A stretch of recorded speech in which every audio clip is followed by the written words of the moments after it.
હાલો દોસ્તો, નમસ્કાર. India diamond ઉદ્યોગ માહિતી ચેનલમાં તમારું સ્વાગત છે.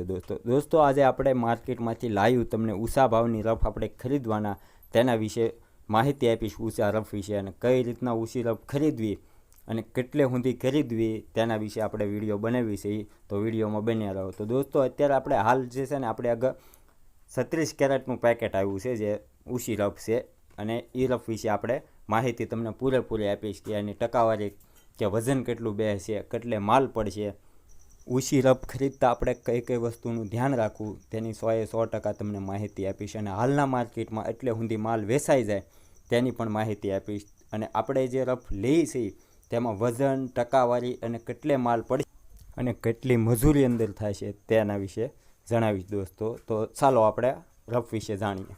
હેલો મિત્રો, આપણી પાસે એક અત્યારે 36 કેરેટ અને 28 સેન્ટ રફ વેચાવા માટે આવી છે. એનો ભાવ એ લોકો કહે છે કે 10,000 વેચવાની છે.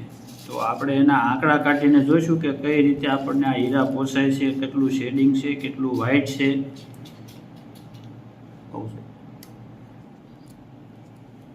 હવે મિત્રો જુઓ, આપણે પહેલાં તો આને છે ને રફની જે સાઇઝ છે ને સાઇઝ ગણવી પડશે. તો એ ભાઈએ લખેલા છે હીરા, ટોટલ હીરા છે 881 અને વજન છે 36 ને 28. તો આપણે એની પહેલાં સાઇઝ કાઢશું. સાઇઝ કાઢવા માટે મિત્રો પહેલાં હીરા, ટોટલ હીરા એને ભાંગ્યા આપણે વજન કરીશું. તો આપણી પાસે સાઇઝ આવે છે 24 ને 28. એટલે આપણે મેજોરિટી ગણવી તો 25ની સાઇઝ એપ્રોક્સ 25ની સાઇઝ મૂકી શકીએ આપણે. હવે આપણે આમાં એ જોવાનું છે કે કેટલું શેડિંગ છે અને કેટલું વ્હાઇટ છે. તો આપણે ઘોડી મારીને એને અલગ કરીને જોઈ શકીએ છીએ.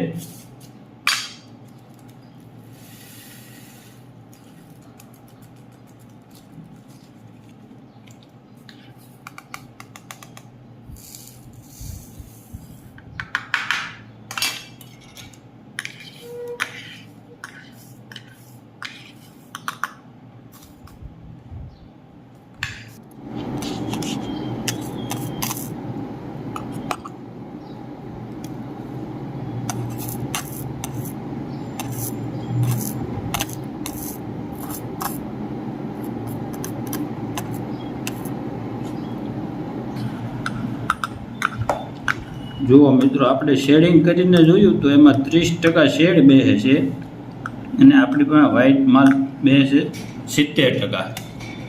તો હવે આપણે એના આંકડા કઈ રીતે મૂકશું? પહેલાં આખા માલના આંકડા કાઢશું આપણે. અને જો આ માલ આપણને 25,000 થી 26,000 આજુબાજુ આખો માલ આવે તો આપણને પોસાય. જુઓ મિત્રો, હવે આપણી પાસે 30% શેડિંગ છે અને 70% વ્હાઇટ માલ છે. તો પહેલાં આપણે આખી રફના આંકડા કાઢશું કે આપણને ક્યાં હીરા પડે. આપણે 38નો એવરેજ મૂકવી જોઈએ, પણ આપણે રફ લેવા માટે છે ને આપણે વધીને આપણે 35% મૂકીએ છીએ. તો આપણે પહેલાં જોયું એમ 25ની સાઇઝ મૂકવાની છે. એને આપણે મજૂરી ગણીએ તો એપ્રોક્સ 70 રૂપિયા જેવું હોય છે.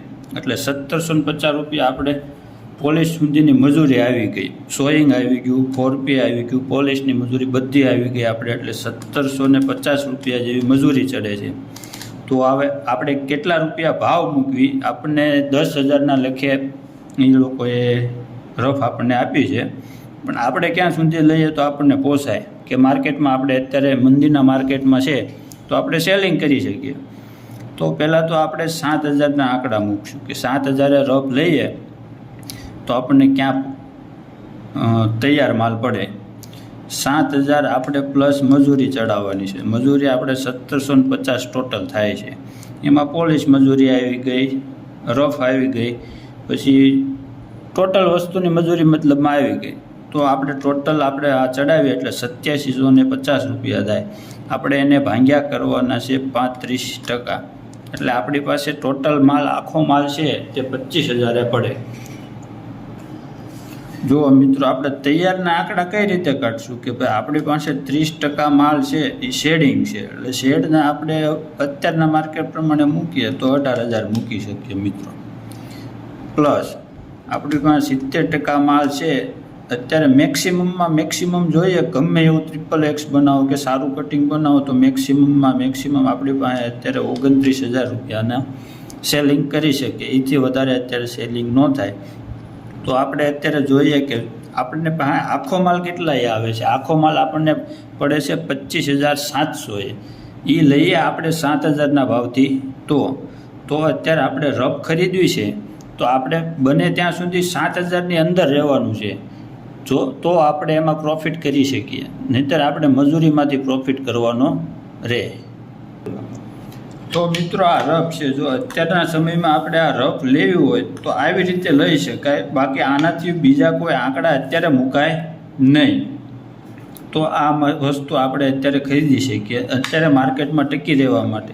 બાકી આમાં 35,000નો નંબર પણ છે, 17,000નો નંબર પણ છે અને 25,000નો નંબર પણ છે. એટલે આપણે એવરેજ 29,000ની મૂકી છે. એટલે આપણે વ્યવસ્થિત રીતે સહેલાઈથી સેલિંગ કરી શકીએ અત્યારે મંદીના માહોલમાં. તો દોસ્તો વિડીયો પસંદ આવે તો લાઇક, શેર અને સબસ્ક્રાઈબ જરૂર કરજો. જય હિન્દ, જય ભારત, વંદે માતરમ.